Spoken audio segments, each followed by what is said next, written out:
শীতকাল মানে বিয়ে, শীতকাল মানে পিকনিক, শীতকাল মানে বিভিন্ন ধরনের আয়োজন, শীতকাল মানে পিঠাপুলির উৎসব। আসসালামু আলাইকুম, কেমন আছেন সবাই? আশা করি ভালো আছেন। আজকের ভিডিও দেখে নিশ্চয়ই বুঝতে পারছেন এটা একটা গায়ে হলুদের অনুষ্ঠান। আমার বন্ধু রাজীব হঠাৎ করে তার বিয়ে ঠিক হয়ে গেছে। বিয়েটা খুবই ঘরোয়াভাবে হয়েছে, তারা ফ্যামিলিগতভাবে আয়োজন করেছিল বিয়েটা। তাকে জানানো হয়েছে যে তার বিয়ের ডেট ফিক্সড হয়েছে। সে শুধুমাত্র একদিন গেছিল মেয়ে দেখতে, তার পছন্দ হয়েছে, পরিবাররা গিয়ে ডেট ফিক্স করে চলে এসেছে। 2 দিন পরে বিয়ে, বুধবারে জানতে পারে শুক্রবারে বিয়ে। সেজন্য বন্ধু বান্ধবী কাউকেই তেমনভাবে বলতে পারেনি, সে দুঃখ প্রকাশ করেছে। তো যেহেতু আমি বাড়ির কাছে প্রতিবেশী প্লাস বন্ধু, সে আমাকে ফোন করে বলল, জয় মনে কিছু করিস না, ছোটোখাটো করে শুধু যাব, বিয়ে পড়ায় নিয়ে চলে আসব, এই হচ্ছে ব্যাপার। তো যাই হোক, আমি তোকে দাওয়াত দিলাম, তুই আর রুবেল ভাইকে আমি দাওয়াত করে দিয়েছি, তুই অবশ্যই আসবি। আমি বললাম ঠিক আছে। তো ভাবলাম যেহেতু ঘরোয়াভাবে একটু বিয়ে হচ্ছে, তারও তো শখ হয় একটু গায়ে হলুদ করার।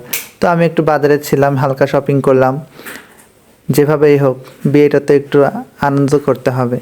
তো যেই কথা সেই কাজ, তো আমি আমচত্বরে আসলাম। আমচত্বরে এসে একটু তার মুখে ক্ষীর খাওয়ানোর জন্য কিছু কিনে নিলাম।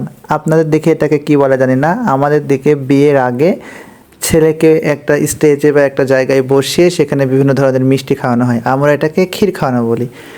আপনাদের অঞ্চলে কে কীভাবে বলেন সেটা অবশ্যই কমেন্ট করে জানাবেন।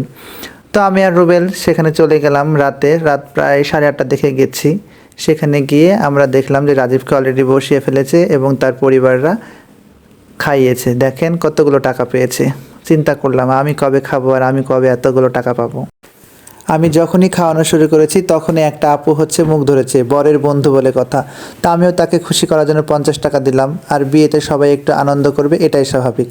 বড়রা যত না আনন্দ করে তার চেয়ে 1000 গুণ বেশি আনন্দ কিন্তু ছোটরা করে।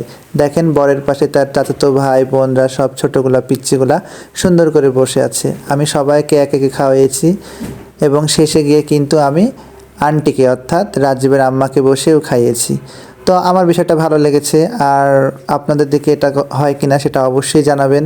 আর যেহেতু এটা একটা ঘরোয়া প্রোগ্রাম ছিল, সেহেতু ঘরোয়াভাবেই হয়েছে, কোনো স্টেজ নাই।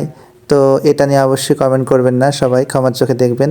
আর এদের পিয়ারল যখন খাওয়াচ্ছিল তার কাছে বলছিল যে তার কাছে মুখ ধরবে, সে একটা গাড়ির মালিক সেহেতু টাকা তো না দিয়ে ছাড়বে না।